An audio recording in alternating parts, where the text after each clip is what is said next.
Hello, everyone, and welcome to another episode of Between Two Studs. I'm Alex Stud. And I'm Ron Stud. Ron, episode 32, and tonight I have a former boss, my old manager. Check that out. Jen Bassik, how are you doing tonight? Great. Stud Bros. Welcome. Thank you. This is very, very thrilling. Jen, so good to have you on the show. You know the drill. You've listened to some episodes. We're going to get right into the Ember Round. So I kind of gave a little sneak peek, but give me a little bit more. What's the background? How do you know us? How do you know me? So I know Alex. As Alex mentioned, I used to be his boss, his manager at a former company called Dialogue Tech. And we have stayed in touch. We had some good times. We only spent a few months together in the office before everything went remote. So this is one of the first times we're seeing each other in a while, but we worked together. Yeah, it's kind of crazy. I started in, I want to say it was July, and I didn't have a boss. I was sort of in this strange, ether. And then you came around, what was it, in October of that year? This was 2019. Yeah. Yep.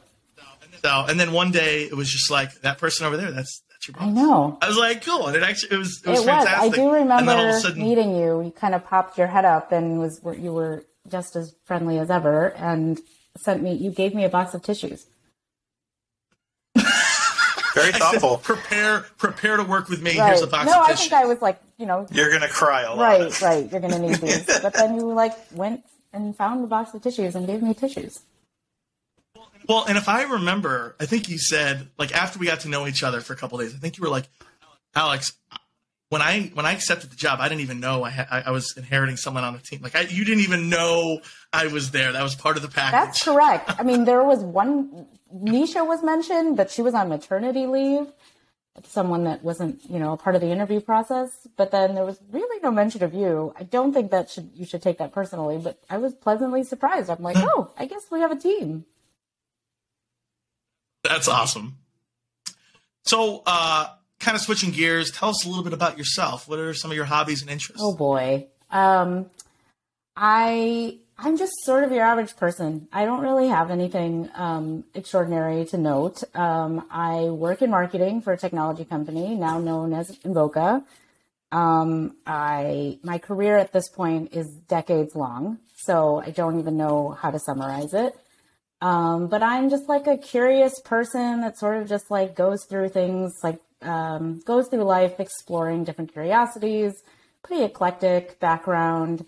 And I have two young girls. So I'd say most of my mind is occupied with how to raise them and things that I want to show them and expose them to. And some choices I make are wrong. Sometimes I'm spot on. So it's an exhausting back and forth exercise. But otherwise, live in Chicago and just have a pretty low-key life in these days. That's it. Oh, very nice. Well, very nice. Well, I know that one of the things that we do, and thank you so much for listening to our episodes, by the way, but one of the things that we always like to do is we have to kind of kick off each episode with a Chicago delicacy, Malort, our official sponsor of Season 2. Yes, they are the official sponsor. I assume you don't actually have Malort on you. I don't, no. I should have picked some up. No, this is a toast to you, and then we'll go around the room and talk about what we're drinking as our general drink. Got it. But Jen, thank you so much for being here, and we love Malort. Cheers to you guys. Cheers. So with that, we will go around. Okay. Because Ron is the only person I know who actually will sip on Malort. Everyone else I know, everyone in Chicago I've ever met, it's just a shot. Most people, obviously, as you know, don't particularly care for it, but Ron has an affinity for it. You converted him. What are you drinking tonight? I know I did. I have got a 19 Crimes Snoop Cali Red in a jar, and that's it. Nice. Pretty smooth, pretty good weekday red. Found at your local Target. Cheers to you. Love it. Cheers. Ron, what are you working on? Well, I'm continuing. I've made it another week. But anyway, I'm having water tonight, unfortunately. Really boring. So, what about you, Alex?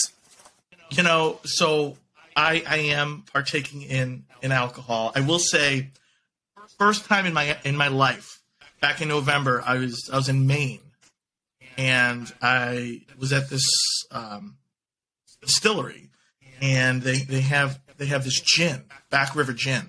And I'm not a gin guy. This is literally the first and only bottle of gin I've ever bought in my entire life. And it's actually really, really good. It supposedly got all these awards and all that. I'm not a gin guy, but it's delicious, and especially for the winter. How do you drink it? So that's what I'm working on.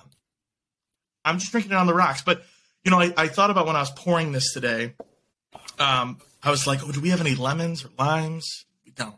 But I think ideally a little bit of that, a little spritz. Nice. But it's very good. So if you ever see Back River Gin, let's see the bottle. That's it. Oh, very cool. It's one of those things too where, Alex, you remember at your bachelor party we went to Castle and Key?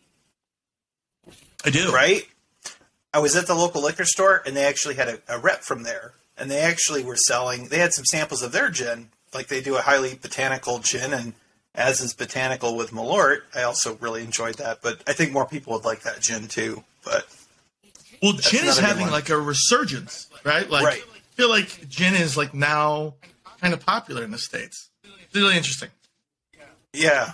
Well, I think part of that has to do with too a lot of companies trying to get into distilling. A lot of they're basically the first year or two you have to wait for your stuff to age. So one of the things that they can do is say, okay, well, yeah, we distilled some gin.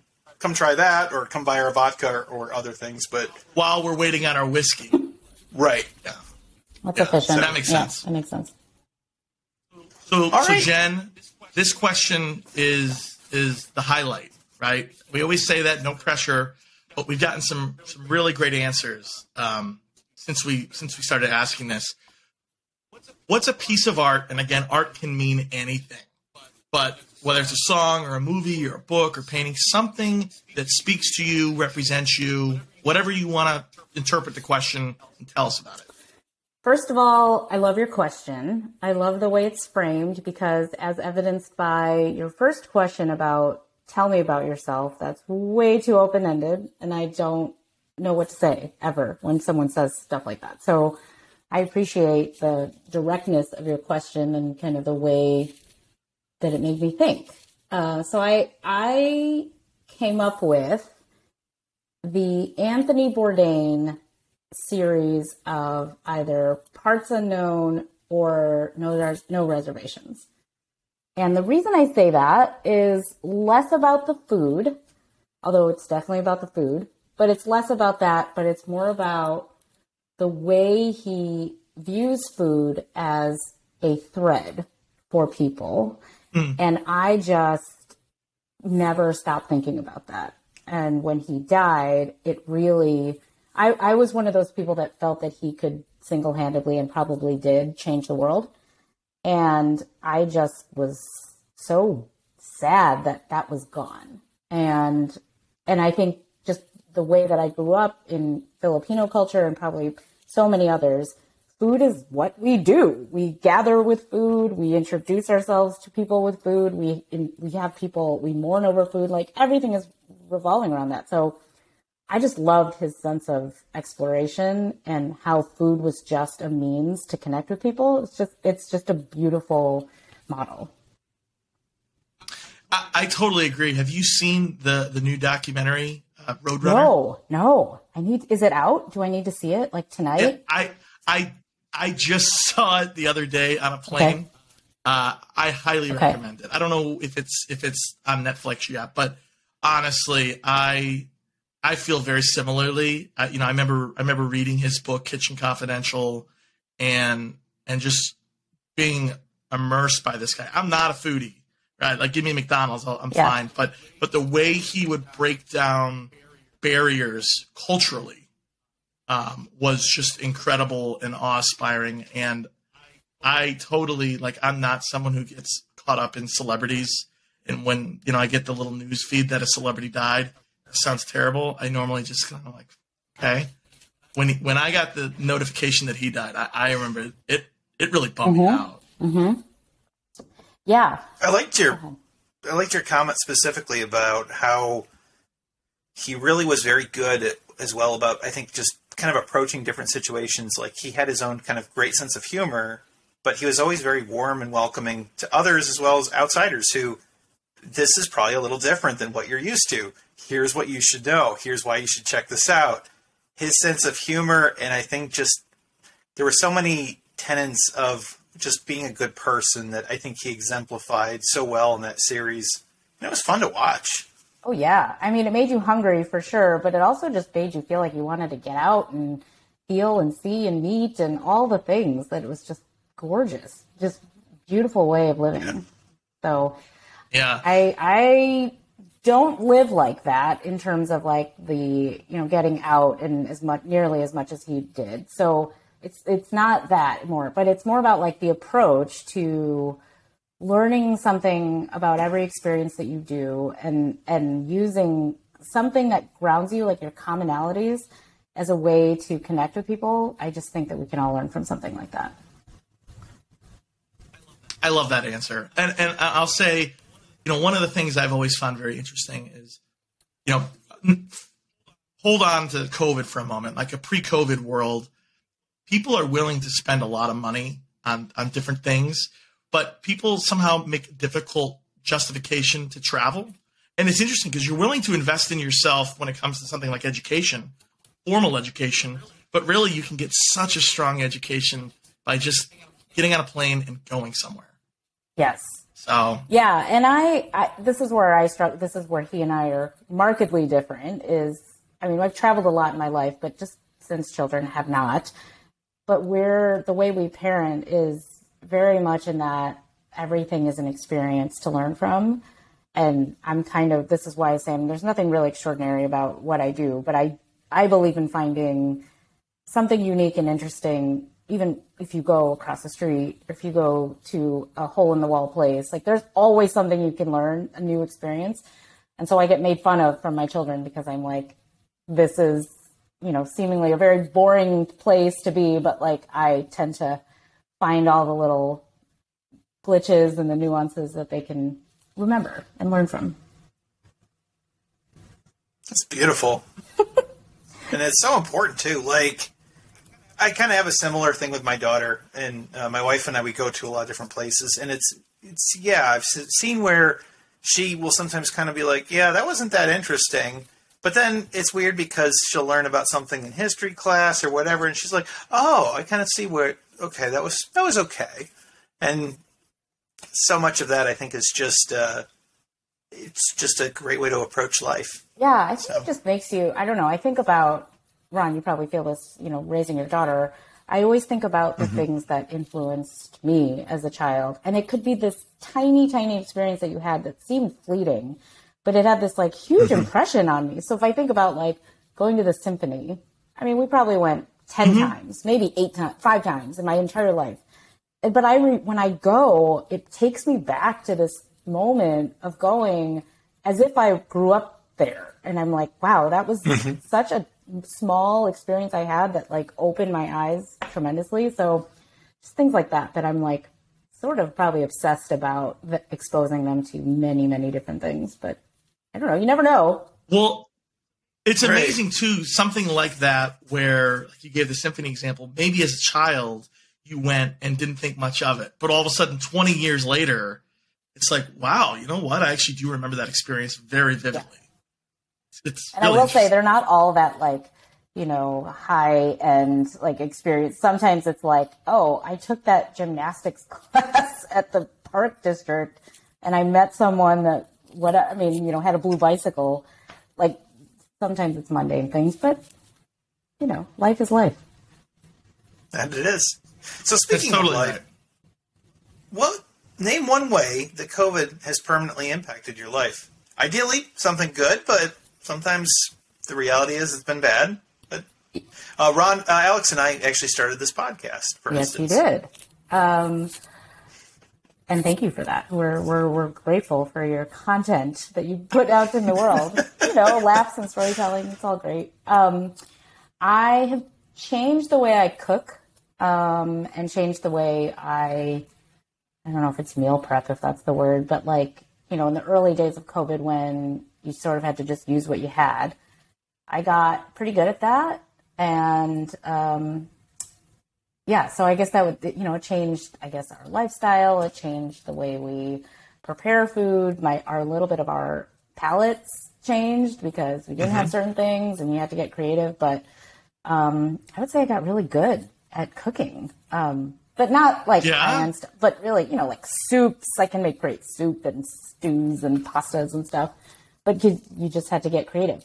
But there's a show, which is in the theme of this whole cooking show, the show called Salt, Acid, Fat, Heat. I'm totally butchering the name. But the whole idea is that there's these 4 elements to cooking that I guess I just use those 4 principles and it worked.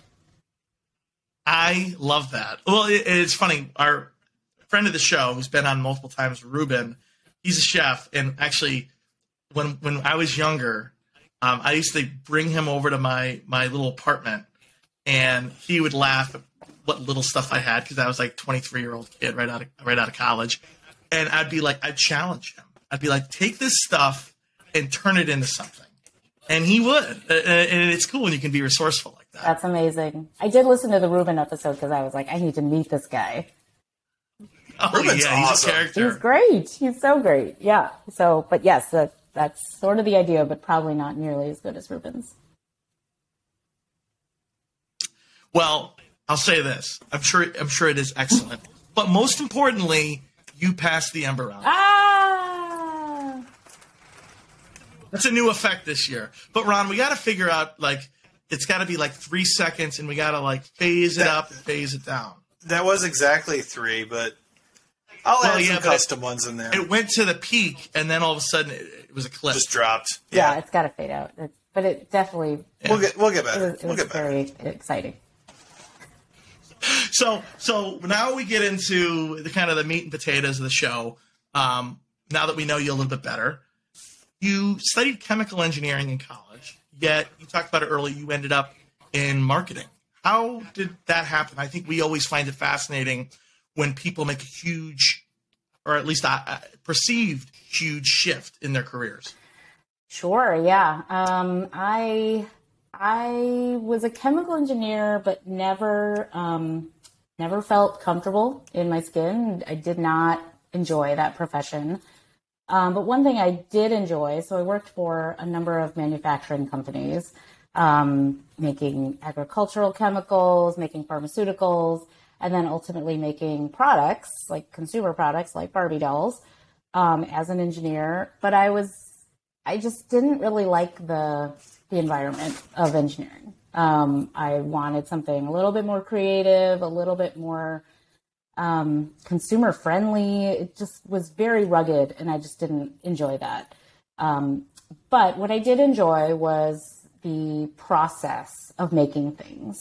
And I grew up, my dad was a chemist, and he had a manufacturing plant that was his. He owned a company that made adhesives, glue.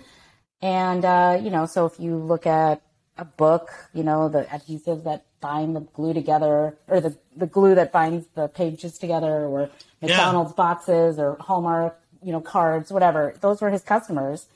And I grew up in the plant. I grew up in, the front office of answering phones and doing bills and accounts receivable and the whole thing.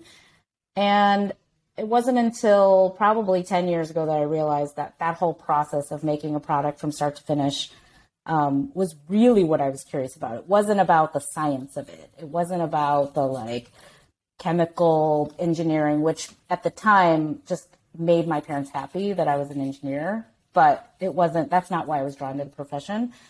So I was just really curious about how things come to be.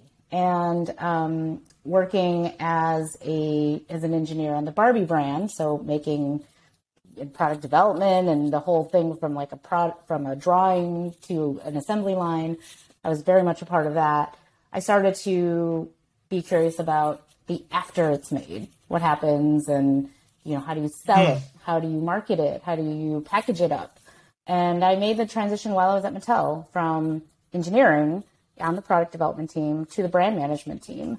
And we worked very closely together as a very cross-functional product development team. And I was like, oh, okay, I really like this business aspect of it because I can be creative, still business-minded. You're still a little bit technical. But I was very interested in the front end stuff. Like, okay, I want to be in front of people. I want to talk about it. I want to represent the product. I don't want to be behind the scenes anymore. So that's probably what I was curious about. And then I just kind of moved my career and sticking with like product launches, I guess, if you would say that was the common thread. It was like, how do things come to be? From like manufacturing it to now I'm going to put a price on it. Now I'm going to put a tagline on it, put a website on it. It's like all of it. So product was sort of the thread, but probably more process than anything. That's actually really cool. And I totally get it, right? As a product marketer myself, where there's that natural baton handoff. I mean, obviously, it hopefully is a process that is not just a single handoff, but the idea of, hey, now that it's built or it's being built, right, how are we going to take this to market? Because if we can't have a successful launch, then what's the point of building it in the first place? Do you find having that technical background really helps you kind of maybe even have empathy for the ones who are actually doing the building, whether it's coding or manufacturing? Oh, for sure. Yeah. I mean, because you have an appreciation that things don't just come to be. Like there are dozens of people, smart people that put their brains into this, but then also it is sort of your job to represent the product. So many times a product you can't just sell itself. And many times a good idea is not the only thing that makes a good product. And you have to put yourselves in the mindset of what was the purpose of this product and how can I appreciate it more knowing what went into it. Like it's extremely complex. It's very innovative. It's hard to do. Like all those things go into it. But then you kind of have to say, all right, well, now let's take it to the next level. Excellent answer. Yeah, I've kind of noticed that as well. Just the more you kind of get to know different products, all of the background. And I think what's interesting, too, that you can sometimes kind of see is from knowing that background, you can even kind of start to understand, too, where there's individuals that maybe had a great idea about something that did make it into the product, but that can help you then kind of find potential customers who may say, this is exactly what I needed. That's cool that you even thought of that. And you're like, well, it wasn't the original intention, but it's in there nonetheless. That's true. So it really helps with meeting that demand at the end. Yeah. Yeah. And I think you can just be a better partner to those that were part of the creation process because you respect that and you bring that to the table. So yeah, it's sort of a fascinating underworld, but yeah, lots to learn. Cool. Well, so let's kind of take a deep dive into maybe an example of that, right? I mean, you mentioned earlier that you worked on the Barbie line for a long time. Ron and I are probably not your average demographic. Well, maybe Ron is kids for his daughter, but I would love to better understand kind of your time. I think you were at Mattel for 8 years. So talk to us about that experience. Talk to us about the Barbie doll line. I mean, it is such an iconic brand in the world, right? This is true. Yeah, maybe one of the most recognizable faces, logos, name, yeah, all of it. I mean, the role that I had there started out in engineering and then moved into, brand management and entertainment marketing, working for the whole franchise. So I saw many, many different aspects of it.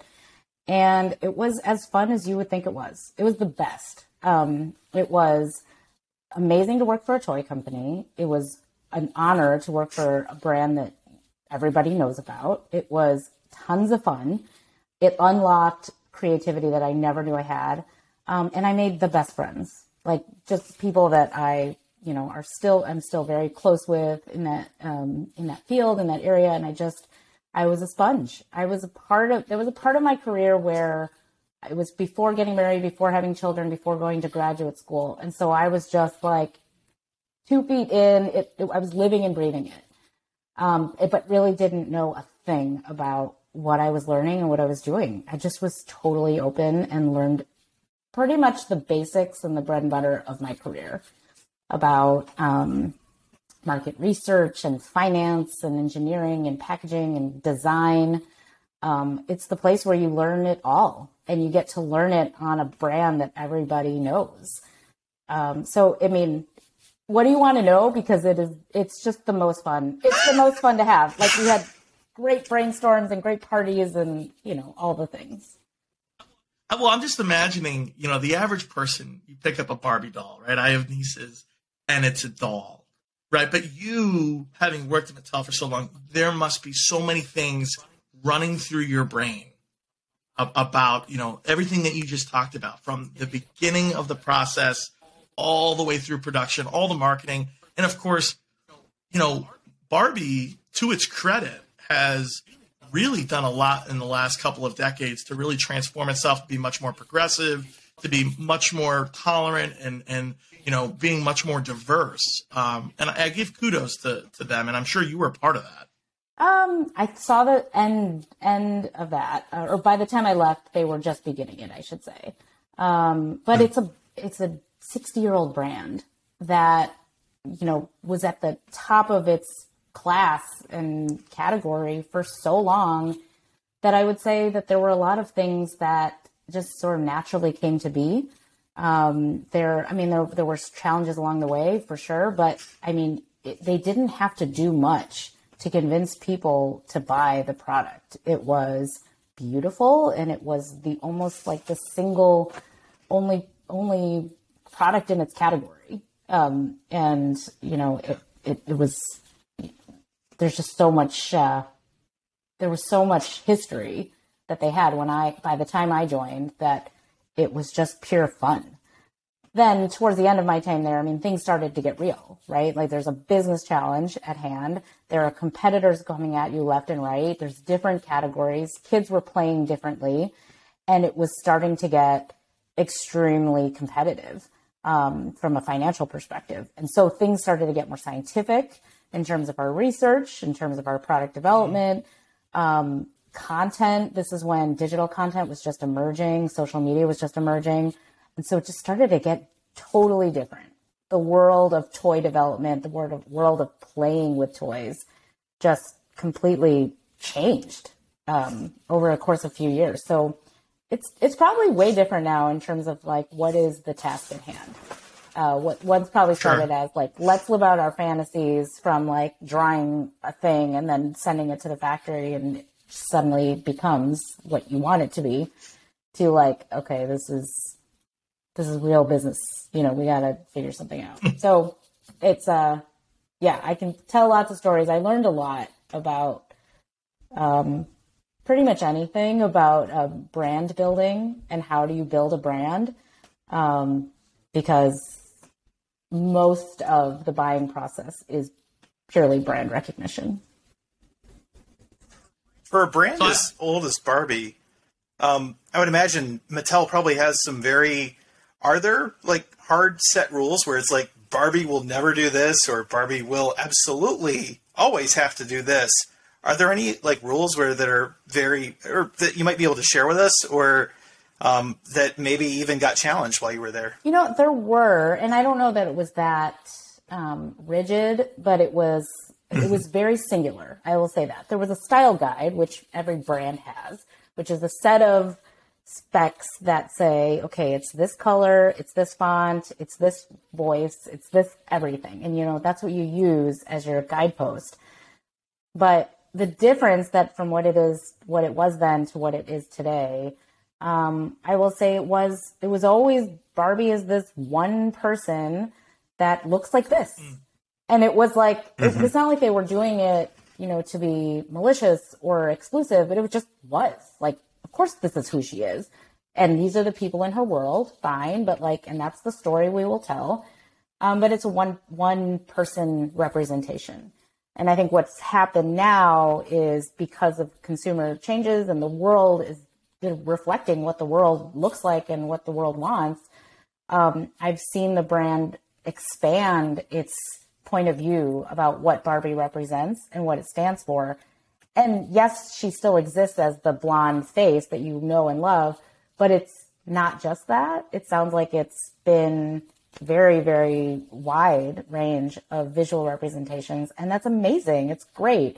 I wasn't a part of that, so I cannot take credit, but we talked about it all the time, all the time, because we were consumers and we were moms and we were people in the world being like, this doesn't feel right. It feels like we're missing like 99% of the population.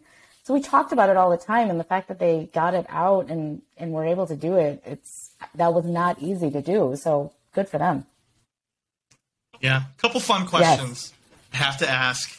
So first, what's maybe something about Barbie the average customer, maybe even a loyalist, wouldn't know? Gosh, I had an answer as you were talking and I lost it. I mean, I will say that the people that create the products and create the brands are not what you would maybe think. There was always a misconception of people being like, okay, they must all be blonde and tall and white. But when you go inside the walls of Mattel, it is so diverse and so eclectic and so just alive with different personalities that's sort of what I'm saying is like, we were not even representing ourselves, let alone the population. Yeah. Like we were different and, misfits and the whole thing. Like, and it was kind of like, we weren't even like living up what our visuals are, who we are. So, yeah. Right. The diversity within the building, let alone around the world. Yeah, exactly. And I would say so the headquarters are Southern California. And there's, it seems appropriate. that part, yes. But, even California these days is so diverse and different. And it was like, okay, well, let's get out of Malibu perhaps, because there's so much else.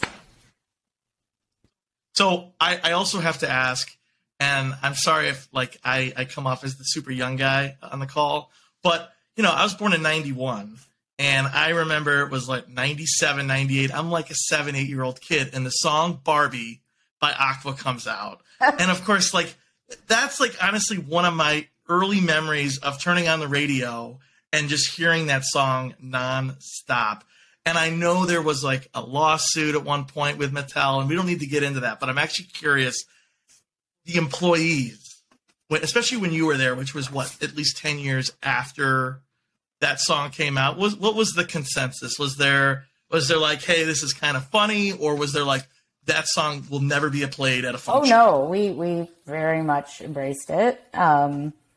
Whether we were able to use it, I don't recall. There were probably some licensing agreements that could or could not hold us back, but but overall the sentiment was joy, fun, pride, like wacky stuff, like super fun. Even still, I forgot about that song actually, Alex, until you just said that. But oh well, listen, you got a song to play tomorrow morning. Yes, there you go. No, it was fun. It was very much embraced for sure. Cool. And I did do a little Google searching before we got on the call. I had to do a little bit of research on Barbie because that's not my forte. And I was seeing Barbie dolls selling for like tens of thousands of dollars. These original 1960 whatever, right? What do you think of that, or what do you think? Why does it have such a strong following that someone's willing to spend $20,000 on a doll? Oh man, well that's a lot of money. I can't really speak. Those are very, very small subset of the population. So they're special. Those are special people that spend that kind of money. I would say in general though, I mean it's an icon, and the way that people zeroed in on the details and the craftsmanship or craftspersonship that goes into it, because those dolls that sell for thousands of dollars are, I think, like handmade. Oh, I should show you. We should pause. I have a Barbie doll that they made for me for my wedding. Okay. Oh, and wow. It's a replica of like my wedding photo, and it's like me. I should show you this. Well, you know what we can do? It's like right there. We can actually get a clip of that. I'm thinking after we do our break, we'll do that. I'll edit this part out, and we can also put that on the Instagram. Yeah. We can, if you're comfortable with it, we'll take a picture of it. If you can take a picture for us, and we'll have it as part of it. Sure, and I'll put it side by side with like my wedding photo, so you can see that it's like me.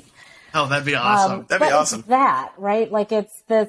There are certain dolls that are made like from a person's vision, and like at that scale, like it's so hard to do, and so they appreciate, and they're obsessed with that process of creating something so unique and beautiful.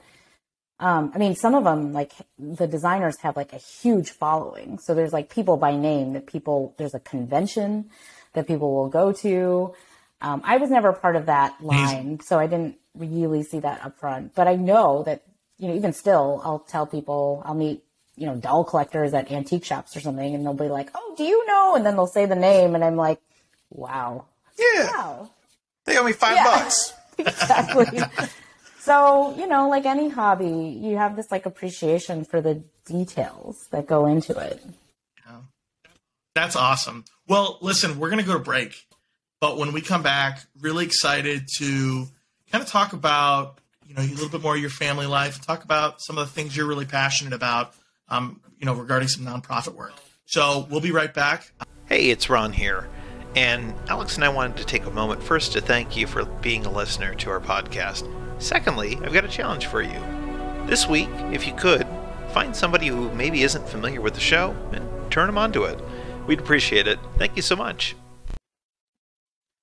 Welcome back to Between Two Studs. We're here with Jen Bassik. We're talking about the wonderful world of Barbie, talking about engineering, talking about Anthony Bourdain. We just covered a lot of ground. We're going to switch gears now. We're going to talk a little bit about the impact of COVID, not to get too much of a downer. But, Jen, having worked for you, as we talked about earlier, I know how important family is to you. And you mentioned it on the first half of the program. Can you talk about how adapting to COVID with two young daughters, what's that been like? Well, so we're unfortunately in year 2 of living like this. And so I will have to say that there's been phases of this that we've probably all gone through. But as a parent, that applies as well. And so we're kind of, at the very beginning, we're in this place of just kind of making the best of everything and being safe and being together and all that. That rode us through 2020, I would say. And my kids were very, very adaptable. Ron, I don't know how your daughter adapted, but they were, I kept asking, like, what do you think about the coronavirus? So when we called it that. And they were like, whatever, it's fine. Like, this is just life, which is also sad. That's amazing that a 7-year-old would have that level of maturity. Like, this global pandemic. It's just something that happens, Mom. Yeah, mind you, it was 2020, right? It was an election year, and I was very tuned into the current events, and so they were as well, and they picked up on all of the news, which I don't even know if that was good for them, but they saw it, they observed it, and they knew what was going on. And we led with the scientific aspect of it because we have, my brother-in-law, my husband's brother, is a genetic professor at Stanford. And this is his life, and so we would often talk about, well, Uncle Mike does this for a living. Like, he studies diseases, and this is a real thing. Like, there are people behind the research and what they're trying to do, and, kind of making that production and operational end of it was also my nerdiness, tying into, like, how the vaccine comes to be and all these things. So we just talked about it. We talked about everything going on, because you couldn't shield them from it. It was like so incorporated and ingrained in everything. And so on one hand, we tried to make the best of it. We went on a road trip. We drove to California. We spent 3 weeks there and explored the United States. So that was great. And they were very open and adventurous to all of that, but knew the restrictions. Jen, I don't mean to interrupt, but are you willing to talk on the air about the secret, the hack of traveling that you discovered? Sure. Jen and I were working together at the time. Well, maybe you don't want to tell. Listen, with the tens of thousands of listeners that we have, I'm kidding. You know, including this Holiday life Inn executives. Mm-hmm. This life hack might be ruined, but can you, if you don't mind, I think it's absolutely brilliant. Sure, I will share. So I should say that my family, my husband included, like mostly, he's very particular about germs. And so we tend to be a little bit on the extreme end in terms of cleanliness and hand washing and such, especially bathroom related things. So on this road trip, we made it a point to stop exclusively at Holiday Inn Expresses for two reasons. One, they are every 30 miles. Like, you could just at any given moment be like, I have to go to the restroom. Time it. And then you can be like, there's one coming up in 15 minutes. Can you wait? And then everyone would be like, yep. Number two, they are just so clean and not occupied. And so we would just walk in and then use the bathroom, and we wouldn't have to deal with dirty restrooms. So I imagine the first one or two times it's got to be a little scary. You're walking into the lobby. You're not actually staying there. Oh, correct. Yes. But I don't like doing it. I like it. It's great. It's great because I am also particular, but I don't want to be the first one in. So we send my husband with a child. So that's a great way, because no one's going to you see a little cute kid. They're like, oh. So he kind of breaks the ice, and then I follow. This is like the George Costanza of traveling around the country. Like he knew. I don't know if you watched Seinfeld, but he would know. He'd pick any corner in Manhattan. He'd say, "This is the best bathroom." Yes. Same thing. We have that here in Chicago as well. So this is and you got to be street smart. You have to know where to go. So I know I love that tip. I totally hijacked the conversation, but I remember working for you and you told me that story, and I'm like, that's incredible. That's like true road warrior stuff. I'm embarrassed because there were some people that were like, ooh, you drove, to cross country. Like, tell us where to go. And yes, we stopped at national parks, and yes, we saw lots of amazing, beautiful things. But I would often be like, you should stop at Holiday Inn Expresses, because during COVID, no one wanted to go in these big public restrooms. So I was like, well, and a lot of those were closed too, right? A lot of those on the freeway. Yeah, this is 2020, so yeah, things were much different then. But yeah, that's I don't know where we go from there. What do you do? This is downhill from here. I love it, though. I mean, next time Alex and I enter into that whole situation when we were driving on the PCH and we couldn't find a restroom, I'm going to be set now. I mean, you can't really go wrong because they're not going to turn you away. It's very clean. Also, no one uses the first floor because they have their own bathroom upstairs. Right. Yeah. Right. If I'm staying at the hotel, why would I use the lobby bathroom? Right. There you go. They're asking for it. They want you to go. Yeah, they're begging you to. Please get off the highway, come to use our facilities, and then leave. This is true. And I will say, we tested it with other chains, and they're either not as welcoming or not welcoming at all, first of all, I should say. Secondly, not... some of them are locked, and the whole thing just becomes a botched operation. I'm looking at you, Best Western. Best Western. Yeah. Somebody, Radisson. No, Radisson. We're never going to get them to sponsor us now. No. Yes. Would you actually still get something from the gift shop or whatever, that little area? No. Or are we just nah, we're just going to... No, because that would draw attention. It would. Yeah. Yeah, because then they might ask you, do you want to charge it to your room? Right. And then I don't want to make eye contact. Yeah, it's a whole thing. Yeah, just get out. Yeah. I like it. Just act like you know what you're doing. So kind of shifting back, because I do have this question. It could be interpreted negatively, but I don't actually mean it to be. Do you think, because I think this is an interesting conversation, do you think COVID will have a long-term impact on today's generation of children, whether it's good or bad? I do. Bad. In the macro sense, I think, the lack of in-person connection, the lack of in-person school for quite some time. I think we even know statistically that grades have gone down, depression rates are skyrocketing. There's a lot of data around this. And I just, we already know the impact, and I think it's incredibly scary and sad. Yeah. It'll be interesting though. I mean, we know what's going on today, but how will this impact the children today in 20 years? I guess what was interesting in when I was listening to what you were talking about your children is for someone to say, that's just life. This is just something we have to deal with.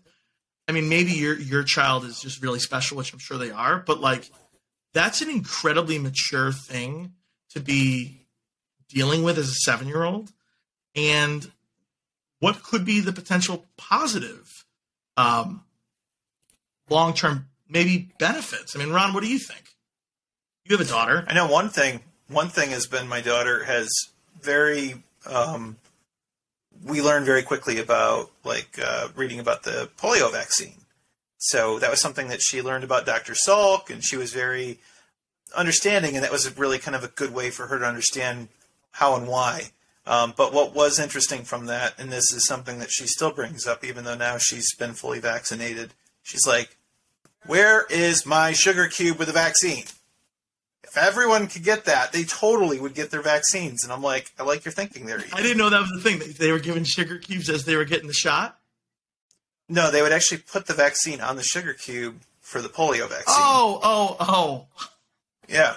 Got it. But she's like, don't give me a shot. Kids hate shots. Give me a sugar pill that's got the vaccine in it, and then we're cool. And I was like, yeah, but you're getting vaccinated today. Sorry. Well, so let me ask you, and this is for both of you. I don't have children. You collectively have 3 girls. Do you think that there's an opportunity? I mean, I think we all agree that we really want women to get more involved in STEM, right? Do you think there's an opportunity when you're talking about at a young age, 7, 8, 9-year-old girls learning about polio vaccines, learning about COVID vaccines? Do you think there's an opportunity where women might be more interested in getting into the sciences? I hope so. In the medical profession too. I think they're starting to see, we have a lot of medical professionals in my family. And so they're connecting those dots. I think, but there's so much, I believe, that everybody's playing a role. I have a fondness for the arts. So I think that, I don't know, I've been reading a lot about from all this darkness, there's going to be this beautiful emergence of art that comes out of it. So I was like, oh, maybe that's what they choose to do. I don't know. I hope so. But, oh gosh, I just, it's some dark times. So let's just, I think for me, Jen, I think because it's dark times, I really want to look at COVID as, well, what is, and I'm sure we all feel this way, but what could be the benefit of something that's so bad, right? And if it's an opportunity where we have a proliferation of scientists and medical professionals, I think that could be a really great thing. Sure. Yeah. More of that. I'd love that. I had been operating around this idea of you can't shield them from everything bad, but you can give them tools to cope with those things. And so I'm trying to see how do we do that? There's just, you're going to have to teach them how to navigate, just how we all have to learn. So maybe this is part of it. Yeah. I know, I kind of have a similar approach with my daughter, and it's kind of interesting because I know some people will kind of remark that just her responses on a lot of things, she almost responds like a little adult. But it's kind of we're not going to oversimplify things if it doesn't need to be. And she's of the mindset that sometimes you need to ask questions about things you don't know or understand. And that's kind of its own thing. But it's been kind of weird, too, where in Georgia, it's obviously a little bit different than it is in Illinois. But one of the things for us has been she's been able to do the in-school learning face-to-face for like the past year and a half. And I think that's been helpful, but it's also something where we have a lot of friends that are also not able to do that for various reasons. And I think it's definitely going to probably, I think your comment about afterwards, the art, and I think there's probably going to be a whole appreciation of the human experience of kind of being able to hug and embrace people without needing to be like, are you vaccinated? Did you wash your hands? Are you sure you haven't been sick or around anybody who has been in the past? Once that all fades, I think that there will be some incredibly beautiful things that are going to happen. Mm-hmm. Yeah. Let's hope so. I think you're right. Hopefully those that have an appreciation or like recognize that, kind of shepherd that forward, because I'm starting to see, we have a responsibility. It's like, how do we make sure that we become that? No one's going to like force us to do it unless we make it happen. So that's why it's exhausting, and that's why we're all very tired of it. Yeah. But well, speaking of passions and human improvement, I do want to talk about a nonprofit that you're really passionate about, Gilda's Club Chicago. I know you've been involved for several years and were recently made president of the associate board. So first and foremost, congratulations on that. I am curious, can you talk about your passion for this organization, and maybe just at a high level for the listeners, what is this organization? What's the purpose or mission? Sure. Yes. So Gilda's Club, so thank you for that shout out. Gilda's Club Chicago is a nonprofit organization based in Chicago, named after Gilda Radner, the esteemed Second City Saturday Night Live cast member, hilarious actor, comedian extraordinaire. She was diagnosed with breast cancer in the 80s and, unfortunately died from it. But she, throughout her whole treatment and diagnosis and experience, always felt that no one should have to go through this experience alone. And so if you think about the 80s and what the cancer what basically science of, having a cancer diagnosis and being treated with cancer has changed so much since then. But back then it was, kind of taboo to talk about it out loud, and kind of taboo to talk about it in a positive way. Everyone was always talking about it in kind of negative tones. And she brought a levity to being diagnosed with cancer that no one was doing at the time. No one was laughing about cancer diagnosis. No one was talking about it in terms of like the joy of life and thinking about what you should do during your time. And so she just very much believed in not being alone through this experience, and kind of seeing the positive part of it. And so this organization started 25 years ago with her name attached to it. And it's really just an organization that helps anyone going through a cancer diagnosis or treatment. And when I say anyone, it's not just the patient. It could be caregivers. It could be children. It could be families. It could be parents of a patient, anyone that's impacted. And they help them navigate through that experience, not in a medical way, but from a social emotional way. We have tons of organizations in the world that take care of the medical aspect, hospitals, clinics, research organizations, and we're grateful for all of those. But there isn't a lot of support around just how to process a diagnosis. And I was diagnosed with stage 4 Hodgkin's lymphoma not that long ago, and have quickly come to realize that beyond being treated and diagnosed, there's like a whole other piece of it that nobody helps you with. And having that kind of outlet or community that's there to support you and my family is so important. And so that's what Gilda's Club is there to do. And all of the services that they provide are totally free, and now virtual. So you really have it all accessible to you.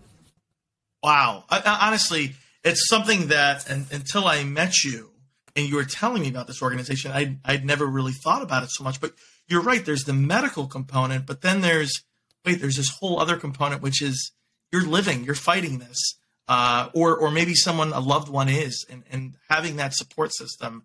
I mean, that's an incredible story. Let me ask you this, as a listener, how can you find out if there is a chapter in where they're living? How do you get involved?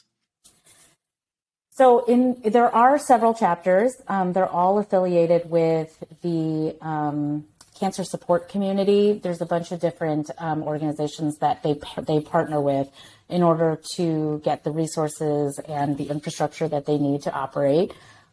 Within Gilda's Club, I will say there are therapists, there are social workers, there are yoga instructors, artists, all these people that are there to help you. And of course, I said all of this is free. So financially, of course, this is, you can support if you are able to give. We host a number of fundraisers throughout the year, and we welcome everybody's financial support. But many people come to support the organization in the form of just volunteering. And for the events that we do in normal times, you can be a volunteer, because none of this is... we can't do this without, people showing up and coordinating and hosting events. So just that physical presence is, very much appreciated. And then I will say, if you're not able to support and you do need services, just making sure that people recognize that an organization like Gilda's Club is there for any diagnosis that you're impacted with. It could be a parent, it could be a loved one, and you are, kind of coping with the whole experience. Just know that an organization like Gilda's Club and probably several others are there to help guide you through it. And so spread the word. If you come across anyone that's struggling with a diagnosis in any way, shape, or form, just let them know that there is a community that can help them through it. That's incredible. What's so we're gonna post this on our LinkedIn or on our Instagram post. But is it, if we just Google Gilda's Club Chicago, is there a link to the website and an opportunity for donating or volunteer services? Is that all right there? Yes. So Gilda's Club Chicago.org. Oh my gosh, I hope that's the site. But you can find them on Instagram and social media and follow them that way. If you have any questions, you can reach out to me and I can direct you, help. It's a small organization, so you shouldn't have any trouble getting to what you need. Well, that's really cool. Very Thank nice. you for sharing that story. It seems like a really great organization that I definitely, on a personal note, once life kind of returns to normal, I'd love to get involved as well, being here in Chicago.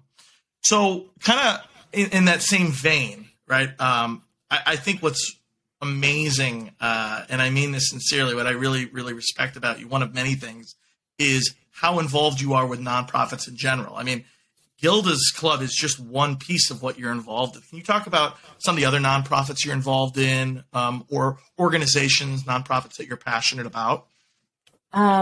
Sure. I just came off of a board position for an organization called Women in Agile.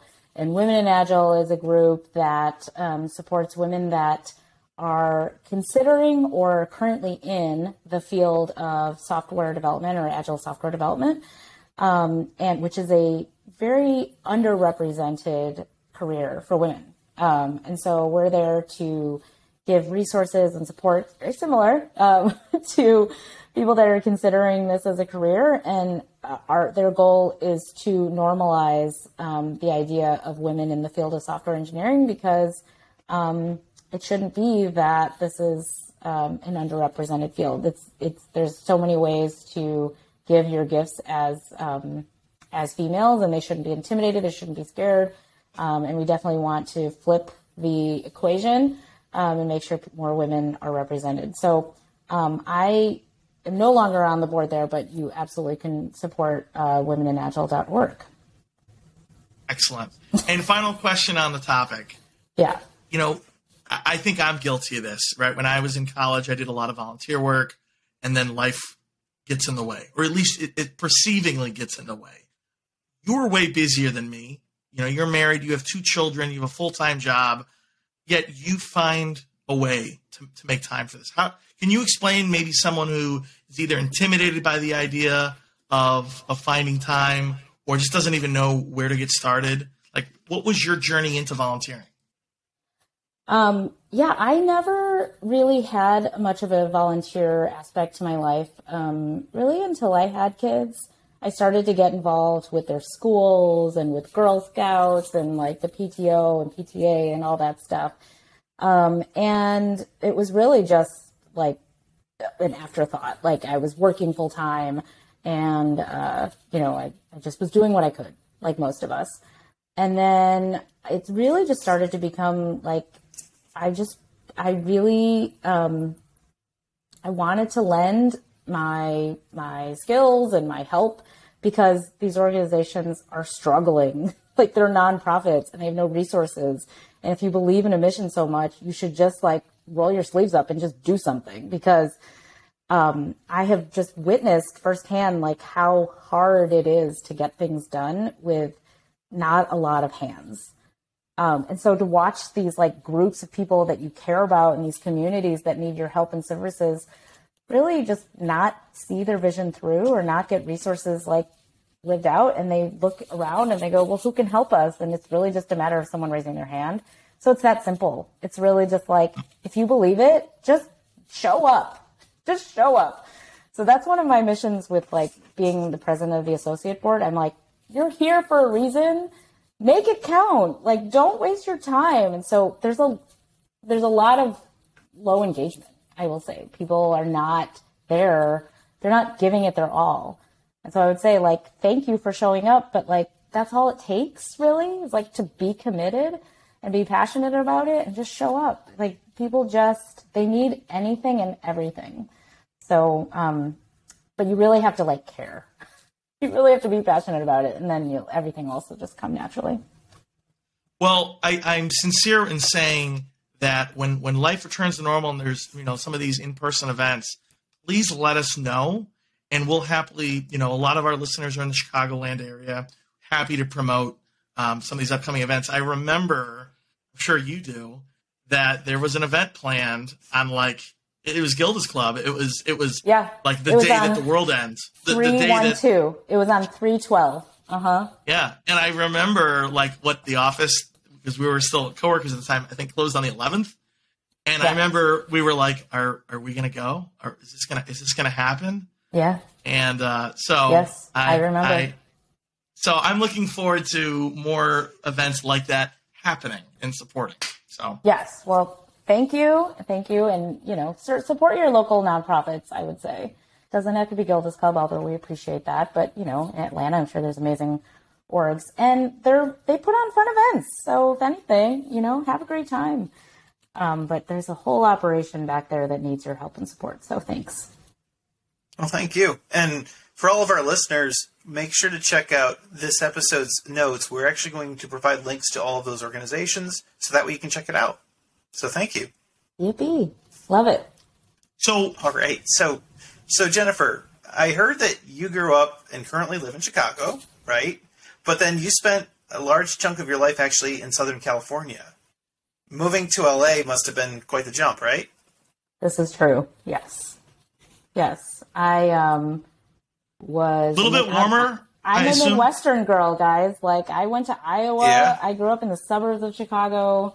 I didn't know about California living, but I was 22 and eyes wide open. So that's the time to do it, I think.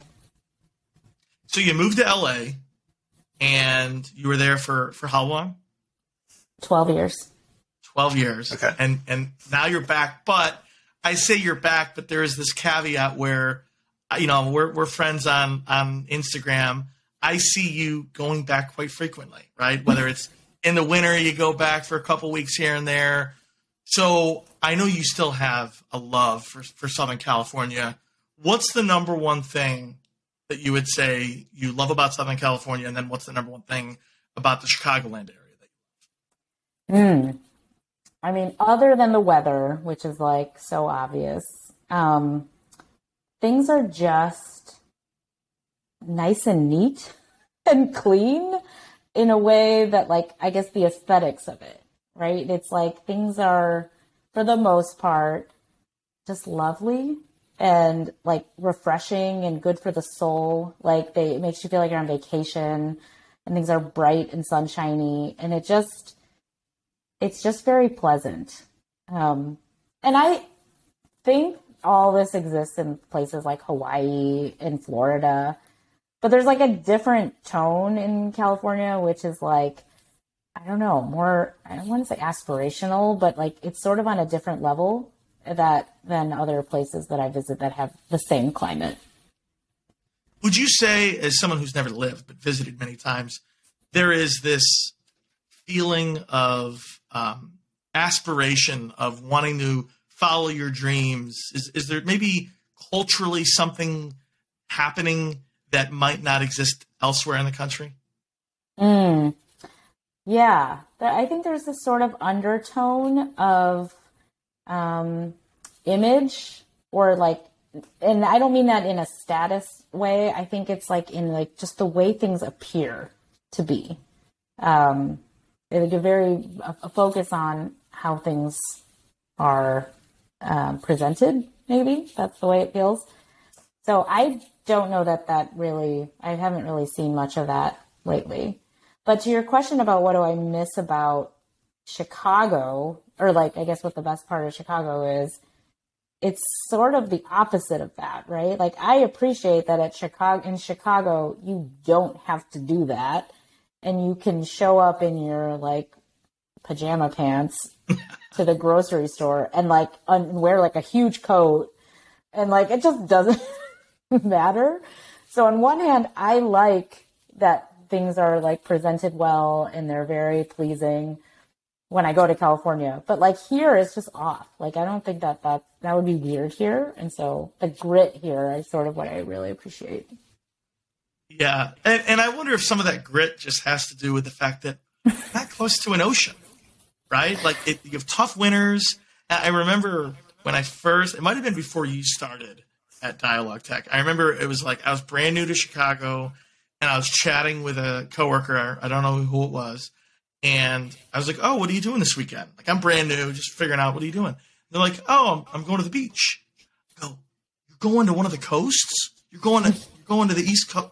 No, Lake Michigan. I go, a lake is not a beach, my friend. But if you live in the Midwest your whole life, I mean, I've met people here that have never seen the ocean, right? The real ocean. So, I mean, I get it, but as someone who's not from the Midwest, that's like totally foreign to me. Yeah. So I imagine for you to go to LA, to go to Southern California, and it's just like, I would think beach culture is just a huge part of LA. Big part of San Diego. It is, but it's also not. Is that weird? Really? Like, because it's so big that I know people in my family that like, they're just not beach people. And I don't know. Like, I went to the beach, but I wasn't like there all the time. I lived like 6 blocks away or whatever. And I guess unless you're surfing maybe or boating, this is sounding so ignorant, but I'm like, I wasn't like a big beach person, but we lived very close to it. But I think because it's so large also, and somewhat inaccessible, I will say, like, it's hard to get places. Sure. Well, so in that same kind of, category, we've asked, I think, every guest, this is the last question, every guest that we've had on from the Chicago area, we asked them, hey, what's your take on deep dish? And you saw Ron and I earlier drinking a shot of Malort. Be honest. What's your take on Malort? I'll start with Malort. Not my thing. I can't. I think if it takes like 12 times to like appreciate it, I can't get to that 12. Yeah, like I can't get there. I can't get past like 4. So I can't really commit. But good for Chicago for having like a thing that people follow. deep dish, as being a Chicagoan, is not my thing. I eat it. Like, if it was served to me, I would definitely eat it. And I crave it every once in a while. But I'm like a tavern style, like squares, thin. Like, that's the pizza I grew up with. So. And I believe that you listened to the episode recently. Didn't Ed talk about tavern style pizza? Oh, yeah, he did. Yeah. Can you kind of just refresh what is that? Because I agree, that is like what real Chicagoans eat. So we actually, my husband and I went on like a pizza tour by like the Hungry Hound, Steve Dolinsky, who's a local food critic. So like I know this because he taught me this. But tavern style is named that because they would serve. They needed something within the bars. You know, I can't remember. I don't know exactly when, but to entice people to drink more beer. And so they needed a salty snack that they would serve that just sort of whetted your appetite, and then you can consume more beer. And so they created tavern style pizza in its saltiness and in its small bites as a way to get people to drink more. And it's delicious. It's like a thin cracker crust. So you don't eat it for the crust. And getting like sausage and mushroom is sort of the like Chicago thing, and it's fantastic. And a can of Old Style. That too. Yes, for sure. Yeah. Love it. So with that, that wraps up the show. Jen, it has been a tremendous pleasure having you on. Thank you so much for being here. And with that, we wrapped up episode 32. Thanks again so much. Thanks, guys.